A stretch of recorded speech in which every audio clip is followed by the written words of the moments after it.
સ્વામિનારાયણ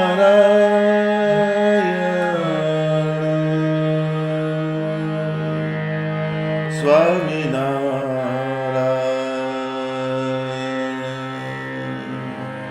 સ્વામિનારાયણ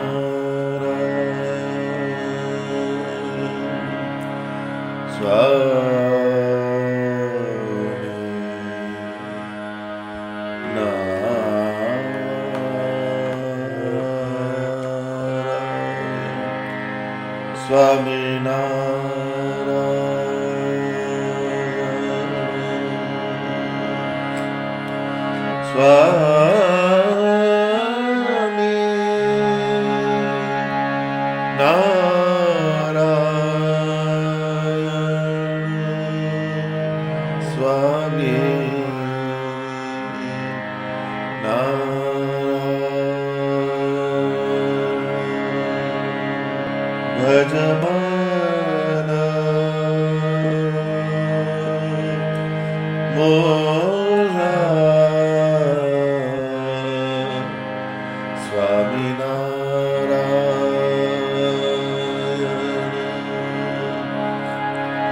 સ્વામિનારાયણ સ્વામિનારાયણ સ્વામિનારાયણ સ્વામિનારાયણ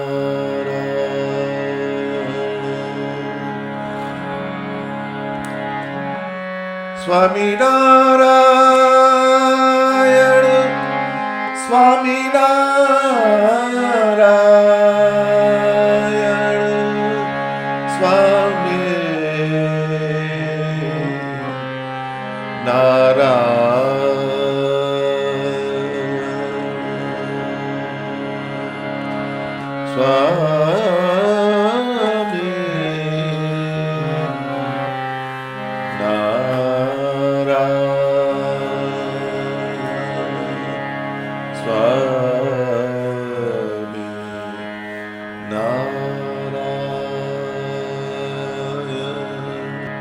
સહજાનંદ સ્વામી મહારાજની જય.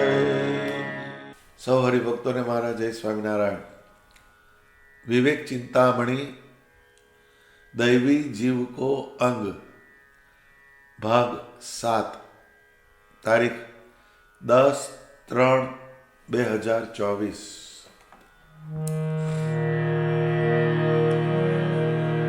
પર કો અનર્થ કરન હિત, પર કો અનર્થ કરન હિત, ચુગલન હોવત જેહુ, મુક્ત કહે સબ જીવ પર, અધિક દયા જુત તેહુ, અધિક દયા જુત તેહુ.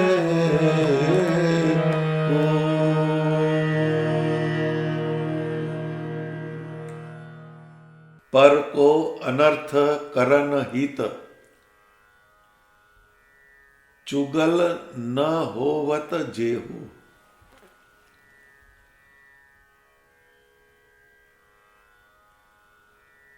અહીંયા ચુગલ શબ્દનો પ્રયોગ કર્યો સ્વામીએ. ચુગલ, ચુગલ શબ્દનો અર્થ થાય કે કોઈની ગેરહાજરીમાં એની પીઠ પાછળ એ વ્યક્તિની નિંદા કરવી તે મનુષ્યનો એક સહજ સ્વભાવ હોય છે. કશો ઉદ્દેશ ના હોય તો પણ રહેવા દેની તો આવો જ છે. એના લક્ષણ બધા હું જાણું. એવી કોઈક ને કોઈક વાત આપણે કરી જ દઈએ. કેમ? તો કે આપણા અંતઃકરણમાં ઈર્ષ્યા, રાગ, દ્વેષ એ બધી વસ્તુ અંદર ભરેલી છે. એટલે જ્યાં સુધી પરમ તત્વ એવા ભગવાનનો સંબંધ ના થાય અને પરમાત્માને ઓળખાવનારા એવા સત્પુરુષનો સંબંધ ના થાય, ભગવાનના શાસ્ત્રોનો સંબંધ ના થાય, ત્યાં સુધી આવા દુર્ગુણ આપણામાંથી જતા નથી. એ ચુગલખોર. કોઈ વ્યક્તિ પોતે સારી હોય, પરંતુ એને જે વ્યક્તિ સાથે સંબંધ હોય તેને અન્ય વ્યક્તિ વિશે ખોટું ભરવીને સારા વ્યક્તિના જીવનમાં અનર્થ કરવો, એ ચુગલી કહેવાય. કોઈ વ્યક્તિની ગેરહાજરીમાં આપણે એના વિશે દોષનું આરોપણ કરીએ, એની બદબોય કરીએ, આ બધું વાતથી જ થાય ચુગલી. એટલે ઘણા માણસનો તમે અભ્યાસ કરો તો એની જોડે થોડીક વાર બેસો એટલે 2-4 જણની કંઈક ને કંઈક ખરાબ વાત આવે. કેમ કે એ ચુગલી કરનાર માણસ છે. ચાડી ચુગલી કહેવાય એની. કોઈના વિશે જે નિંદા, એના શબ્દો વાપરીએ, સારા વ્યક્તિના દિમાગમાં ખોટી વાતો કરીને એની નિંદા કરવાથી અનર્થ સિવાય બીજું કશું થતું નથી.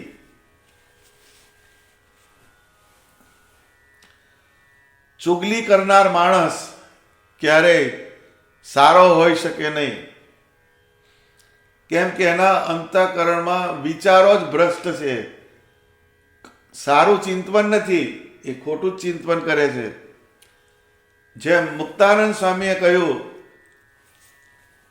કે જીવ કીડી શુભ મહલ મેં છિદ્ર હી ખોજન જાત. કીડી છે, કીડી એ મહેલમાં જાય તો મહેલમાં તો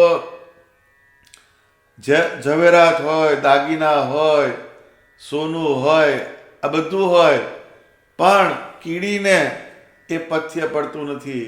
એ મહેલમાં છિદ્ર ક્યાં છે એ જોવે. આમ ચુગલીખોર જે હોય એ છિદ્ર ના હોય તો પણ એ કીડીથી આગળ છે. કોઈનામાં એવા અવગુણ ના હોય તો પણ એના વિશે ખોટી વાત કોકને ભરમાવી દે ને એનું ખોટું સ્વરૂપ પેલા વ્યક્તિમાં એ ઘાલી દે. તો એ એવા વ્યક્તિ ક્યારેય સારા માણસ જ ના હોઈ શકે. તો એ સારો ભગત કેવી રીતે થઈ શકે? જેને દૈવી ગુણો પ્રાપ્ત કરવા છે એને આ ચુગલીનો જે સ્વભાવ એ દૂર કરવો પડે. મહાભારતમાં મામા શકુની એનો આદર્શ છે. ચુગલખોર જો તમારે જુઓ હોય આદર્શ, તો મહાભારતના મામા શકુની. એણે આ જીવન દુર્યોધન અને ધૃતરાષ્ટ્રના કાનમાં પાંડવો અને શ્રી કૃષ્ણ ભગવાન વિશે ઝેર ભરવાનું જ કામ કર્યું. એને કોઈ દિવસ સારી વાત ના કરી. પાંડવો અને કૌરવો લઢી મરે એવી એને બધી રીતિ અપનાવેલી. ગમે ત્યાં જાય તો કંઈક હડકનું મૂકતો આવે, કંઈક હળગાવીને આવે. એ ચુગલખોર કહેવાય. તો એ જિંદગીભર એને ધૃતરાષ્ટ્ર અને દુર્યોધનના કાનમાં ઝેર રેડ્યું. એનું પરિણામ શું આવ્યું? તો જે પાંડવોને એને અનર્થ કરવો હતો એ ના થઈ શક્યો અને એના 100 ભાણિયાઓ અપયશને પામ્યા અને એ મૃત્યુને પામ્યા. એનું કારણ કયું થયું? તો કે ચુગલખોર હતો શકુની. એના પરિણામ સ્વરૂપે આટલો અનર્થ થયો. એટલે પર કો અનર્થ કરન હિત ચુગલ ન હોવત જેવું. પર એટલે બીજા વ્યક્તિનો અનર્થ થાય એને માટે ક્યારેય ચુગલી કરવી નહીં. એ જે શકુની હતા એના કારણે કૌરવો જે છે એ અપયશને પામ્યા અને દુર્ગતિને પામ્યા. લોક વ્યવહારમાં જોઈએ તો કોઈ પોતાના બાળકનું નામ શકુની ના રાખે. આપણે કોઈ દિવસ આટલા વખતમાં કોઈનું નામ શકુની પાડ્યું હોય એ આપણને સાંભળવામાં મળતું નથી. કારણ એ નામ જે છે એમાં તિરસ્કાર, અણગમો અને નફરત સમાયેલા છે. એનું તમે નામ સાંભળો ને તમારી અંદર જુદા ભાવ આવે. એ નામની અંદર જ જો આટલો ખોટો પ્રભાવ હોય તો એ ક્રિયા કરનારની શી વસ્તુ હોય? આનું આપણે અંદરથી ધ્યાન રાખવાનું. આનું એક જ કારણ છે કે ચુગલી કરવાથી ક્યારેય કોઈનું હિત થતું નથી, સદા અનર્થ જ થાય છે. કોઈને સાચી ખોટી ભંભેરણી કરીને સંસારમાં લોકમાં અનર્થ સર્જવો એ ચુગલીનું પરિણામ છે. મુક્તાનંદ સ્વામી કેટલા અંદરથી વિચારે છે, એમનું ચિંતન કેટલું છે કે માણસમાં જો આ સ્વભાવ પેસી જાય તો એ પરમાત્માના માર્ગે પછી ચાલી શકવાનો નથી. માટે શ્રીજી મહારાજે શિક્ષાપત્રીમાં આજ્ઞા કરી કે કોઈનું દૂતપણું ન કરવું તથા ચાડિયાપણું ન કરવું ને કોઈના ચાર ચક્ષુ ન થવું. શિક્ષાપત્રી શ્લોક 202. આ શ્લોક જે છે એ શ્રીજી મહારાજે સાધુના ધર્મો જે લખ્યા એમાં એ લખેલા છે. એમાં આ આજ્ઞા સાધુને કરી છે. હવે આપણે લોક વ્યવહારમાં જોઈએ તો સાધુ પાસે બધી જાતના લોક આવે. સંસાર તથા લોક વ્યવહારમાં એકબીજાને અણબનાવ હોય, બાપે માર્યા વેર હોય, પરંતુ એ બંને વ્યક્તિ સાધુ પાસે આવતા હોય, સત્પુરુષ પાસે બધા જ જતા હોય. એમને સંસારમાં 36નો આંકડો કહે છે ને, એવો આંકડો પડેલો હોય. એકબીજાના પ્રત્યે તિરસ્કાર કરતા હોય, વ્યવહારની અંદર ડખો કરતા હોય, દ્વેષ ભાવ રાખતા હોય, પરંતુ એવા બે વ્યક્તિ એક જ સત્પુરુષ પાસે જતા હોય. હવે એમાં પહેલું દૂતપણું આવે. દૂતપણું એટલે જેમ દૂતનું કર્મ કોઈ સંદેશો એક વ્યક્તિથી બીજી વ્યક્તિને પહોંચાડવાનો એ છે, એને દૂત કહેવાય. દૂત એટલે કોઈ સંદેશો લઈને જે જાય એને દૂત કહેવાય. હવે બે વ્યક્તિ હોય એને અણબનાવ હોય અને મગનભાઈની વાત મોહનભાઈને કરો તો એ બંનેનો 36નો આંકડો પહેલેથી તો હોય જ, અને બળતામાં ઘી હોમાય એટલે ભડકો વધારે થાય. એટલે ભાઈ પેલો તો તારું આવું કહેતો હતો ને પેલો તો આવું કહેતો હતો, આમ કે એટલે વાતની અંદર જે પાણી ઠારવાના બદલે એમાં ઘી હોમાયું. એ બળતું લાકડું છે પણ એમાં હોમાયું ઘી. એના પરિણામ સ્વરૂપે એ બેવ જણ વધારે કકરાટની અંદર જાય, કંકાસની અંદર જાય અને અનર્થ સર્જાઈ જાય. અને એવી વ્યક્તિની વાત બીજી વ્યક્તિને ક્યારેય કરવી નહીં. એટલે જો સાધુ હોય એને દૂતપણું કીધું, દૂતપણું નહીં કરવાનું કે આને અનુવામ ને અનુવામ એ બે વસ્તુ કરવાની નહીં. એટલે જેને ભગવાનની સાધનાના માર્ગે આગળ ચાલવું છે એના ચુગલીનો જે સ્વભાવ છે એ બહુ જ નડે. તો એનું કારણ શું? તો કે એમાં કુટુંબ પાયમાલ થઈ ગયા અને વેર ઝેર પેઢીઓ સુધી ચાલે. ઘણાને તો પેઢી દર પેઢી એ વેર આગળ ને આગળ ચાલે. એકો કે ચુગલી કરેલી છે એના પરિણામ સ્વરૂપે એવી ગતિ થઈ. એટલે એ દૂતપણું આટલું ખતરનાક છે.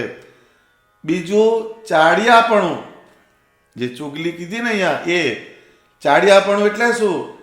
ચાડી કરવી એટલે કોઈ પણ માણસની વાત બીજા કોઈ માણસને મરચું મીઠું નાખીને પોતાનું ઉમેરીને કરો, એ ચાડી કહેવાય.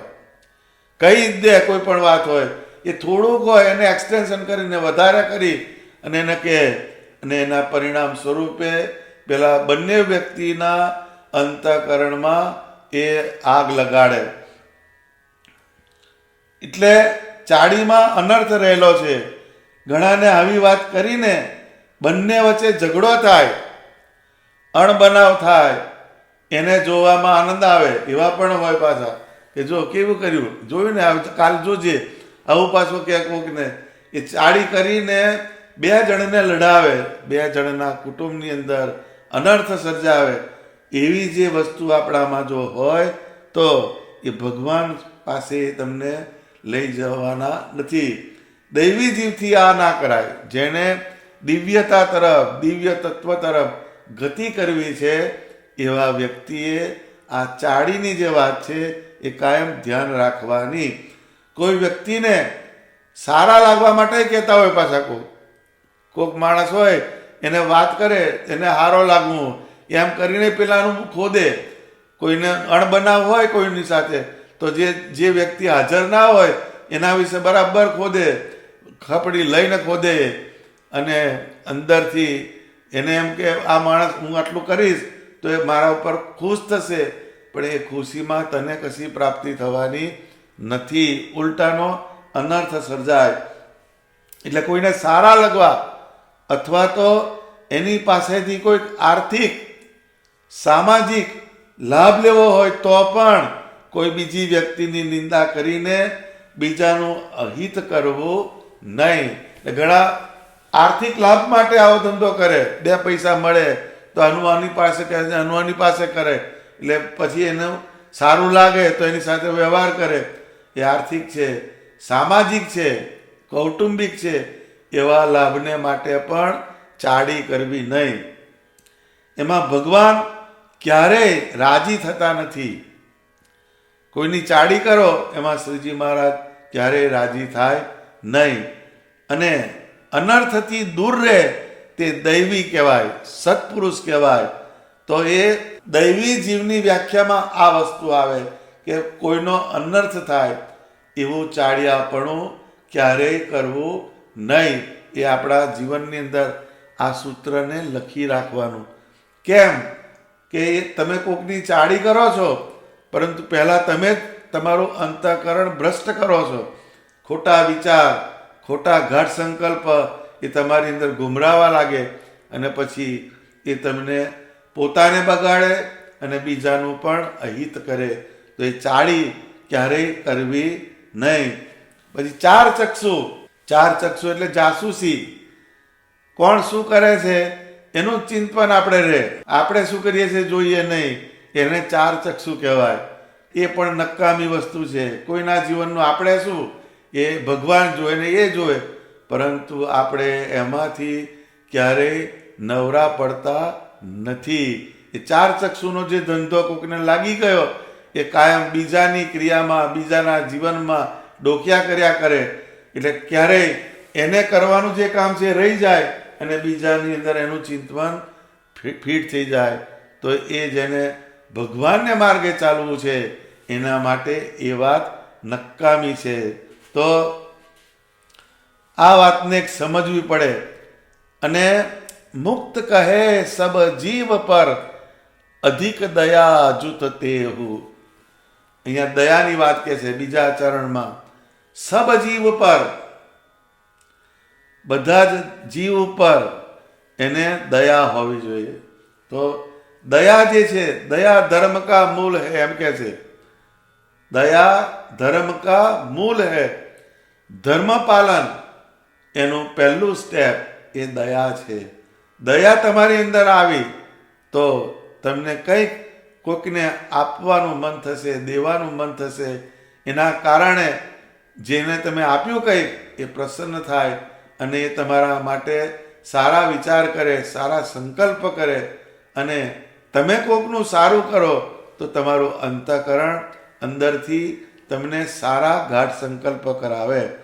તો આ સંસાર જે છે એમાં સત્પુરુષ, દૈવી જીવ એ પરમાર્થી છે. એક માં, સંતને માં સમાન કહ્યા, જે જીવ ઉપર દયા કરે, દૈવી સત્પુરુષ, એને માની ઉપમા આપી અને બીજું વૃક્ષની ઉપમા આપી. હવે માં જે છે બાળકને જન્મ આપતા પહેલા પણ દુઃખ સહન કરે છે અને જન્મ બાળકનો થાય ત્યાર પછી પણ એ દુઃખ જ સહન કરતી હોય છે.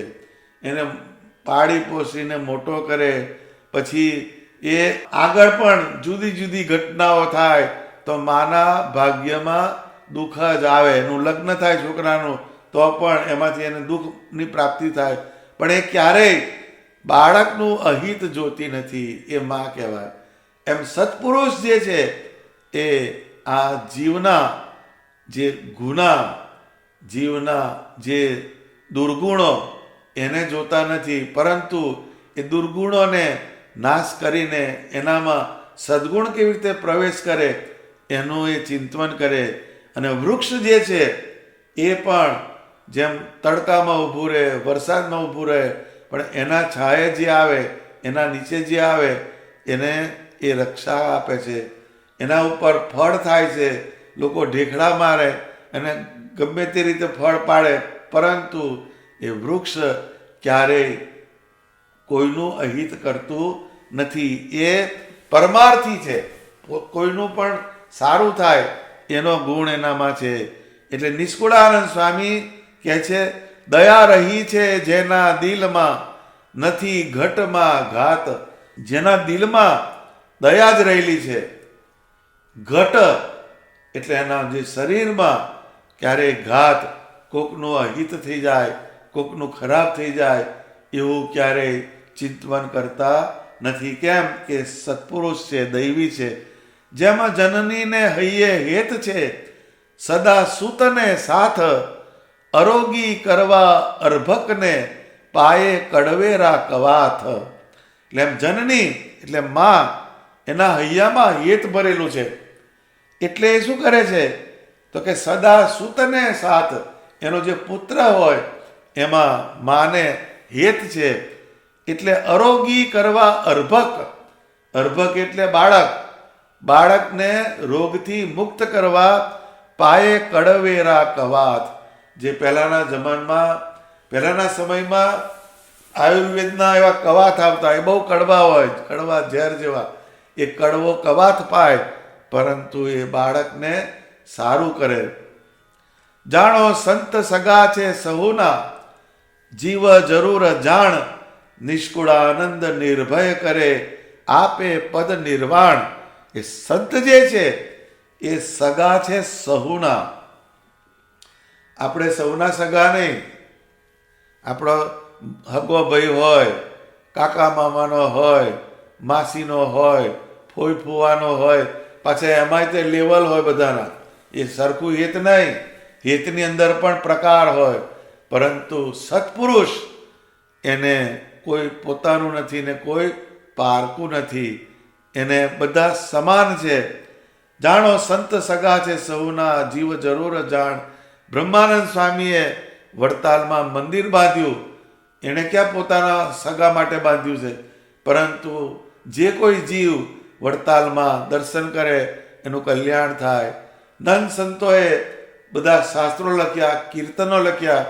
આજે કોઈ પણ જીવ એ કીર્તનનો યોગ કરે તો એનું રૂડું થાય છે. કેમ કે સંત જે છે બધાના સગા છે, જીવ પ્રાણી માત્રના સગા.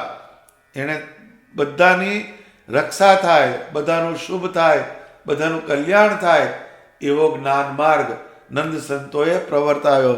નિષ્કુળાનંદ નિર્ભય કરે, આપે પદ નિર્વાણ. એ નિર્ભય બનાવી દે જીવને, અને નિર્વાણ એટલે ભગવાનના ધામની પ્રાપ્તિ કરે. બધા જીવ પર દયા કરી.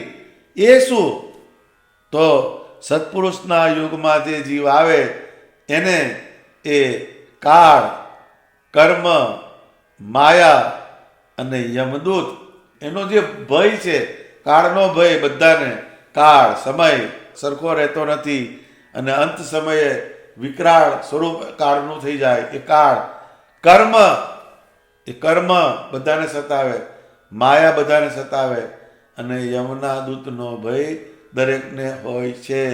તો એમાંથી એ છોડાવે તમને અને નિર્ભય કરે અને એમાંથી મુક્ત કરાવીને સ્વામિનારાયણ ભગવાનનો આશરો કરાવે અને એમનું ભજન કરાવીને જીવને નિર્વાણ પદ એટલે અક્ષરધામની પ્રાપ્તિ કરાવે. એ જીવ ઉપર મોટી દયા છે. દયા રહી છે જેના દિલમાં, નથી ઘટમાં ઘાત. એ સત્પુરુષ એવા દયાવાન હોય છે. એટલે અહીંયા જે લખ્યું ને કે મુક્ત કહે સબ જીવ પર અધિક દયા જુત તેહુ, એ બધા જીવ ઉપર અતિશય દયા કરે છે. તો આ વાતને સમજી રાખવાની. એ સત્પુરુષ ક્યારેય કોઈનું અહિત કરે નહીં. તો આ ચોપાઈ જે છે એમાં મુક્તાનંદ સ્વામી એક બહુ સરસ મુદ્દો બતાવે છે કે પરકો અનર્થ કરન હિત ચુગલ ન હોવત જેવું. ક્યારેય જીવમાં આપણે ચુગલી પેસી જાય, ચાડી કરવાનો સ્વભાવ પેસી જાય, એનું ધ્યાન રાખવાનું. એ સ્વભાવ અંદર પેસવો જોઈએ નહીં. તો જો એ ચુગલી કરવાનો જો સ્વભાવ પેસી જાય તો એ કાયમ અનર્થ સર્જે. એવા અનર્થને રોકવાનો. અનર્થ એટલે કોઈને ખોટું ખોટું ભેરવીને આપણે એનું અહિત થાય એવું આપણાથી કરાય નહીં. આપણાથી કોઈનું સારું ના થાય તો કંઈ નહીં, પરંતુ આપણાથી કોઈ દુઃખી થાય અને કોઈનું જીવન બરબાદ થાય એવો ક્યારેય પ્રયાસ કરવો નહીં. એ ચાડી ચુગલી એટલા સુધી તમને લઈ જાય છે. તો એ ના કરવી. અને મુક્ત કહે સબ જીવ પર અધિક દયા જુત તેહુ, એટલે દૈવી જેને થવું હોય એને ચાડી ચુગલીનો ત્યાગ કરવો અને દયાનું અંગ રાખવાનું. દયા, એ દયા જે છે આપણા દિલની અંદર જો દયા હોય તો આપણે પરમાત્મા તરફ ગતિ કરી શકીએ છીએ. આપણા જીવનની અંદર પ્રેમ હોય, દયા હોય તો જ એ જીવમાં કરુણાનો ઉદ્ભવ થાય છે. એ કરુણા જ્યારે પ્રગટે ત્યારે જ આપણે પરમાત્મા તરફ જઈ શકીએ છીએ. ભગવાન પાસે જ્યારે જવું હોય ત્યારે આવા જે સદ્ગુણો એ કાયમ આપણામાં રહે એવો પ્રયત્ન કરવાનો. અને આ મુક્તાનંદ સ્વામીના ગ્રંથનો જો આપણે અભ્યાસ કરીએ તો એમણે કેટલી જુદી જુદી વિગતો, જુદા જુદા વિષયો એની છણાવટ કરી છે. તો આજે વિવેક ચિંતામણીનો 246મો આ ભાગ છે. એટલા મુદ્દા એના ઉપર એની ચર્ચા થઈ. હજુ તો ઘણું બાકી છે, પણ એમણે કેટલું સૂક્ષ્મ રીતે બધું નિરૂપણ કરેલું છે. પરંતુ એ બધાનો અભ્યાસનો આપણે સરવાળો મારીએ તો આ જીવ સ્વામિનારાયણ ભગવાનના આકારમાંથી ચલિત ના થાય અને એની ભક્તિ વધારે ને વધારે દ્રઢ થાય, મજબૂત થાય, એની ઉપાસના વધે, એનો નિશ્ચય વધે, એનામાં જ્ઞાનનો પ્રભાવ પડે, એનામાં વૈરાગ્ય આવે, એનામાં ધર્મ પાલનની દ્રઢતા થાય. આવા બધા ઉપાયો મુક્તાનંદ સ્વામીએ આ વિવેક ચિંતામણી ગ્રંથમાં લખેલા છે. વિવેક ચિંતામણી નામ આપ્યું. ચિંતામણી એટલે જે ચિંતવન કરે એ પ્રાપ્ત થાય. પણ એ ક્યારે? કે જીવનમાં વિવેક આવે ત્યારે. એટલે મુક્તાનંદ સ્વામીએ અહીંયા જે વિવેક બતાવ્યા જુદી જુદી જાતના, એ આપણે જીવનમાં દ્રઢ કરીએ તો આપણે જે જીવનમાં ચિંતવન કરીએ એ આપણને પ્રાપ્ત થાય અને થાય. એવા ચમત્કારિક આ શબ્દો છે, એને કાયમ આપણે આપણા હૃદયમાં ધારવાના. અને એ પ્રમાણે જો આપણે રહીએ તો સ્વામિનારાયણ ભગવાન અને નંદ સંતો આપણા ઉપર રાજી થાય. સહજાનંદ સ્વામી મહારાજની જય.